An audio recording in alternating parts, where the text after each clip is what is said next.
ఉప్పు పదార్థములలో వేసిన తరువాత దానిని వేరు చేయలేనంతగా కరిగిపోవును.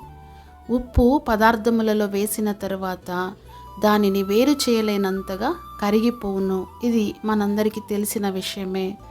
క్రీస్తు కొరకు మన ప్రాణమును ధారపోసి క్రీస్తులో మరుగైయుండు జీవితము చేయవలెను.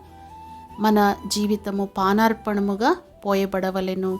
క్రీస్తు ప్రేమ నుండి మనలను ఎడబాపు వాడెవడు? శ్రమైన, బాధ అయిన, హింస అయిన, మరణమైన ఆయన ప్రేమ నుండి మనలను ఎడబాపనేరదు. దేవునికి మహిమ కలుగునుగాక. అంతేకాకుండా ఉప్పు ఆహార పదార్థములను భద్రపరచుచున్నది. ఉప్పు ఆహార పదార్థములను భద్రపరచుచున్నది. ఆత్మీయముగా మనము కూడా దేవుని కృపలో నిలిచి ఉండునట్లు ఆ కృప మనలను భద్రపరచుచున్నది.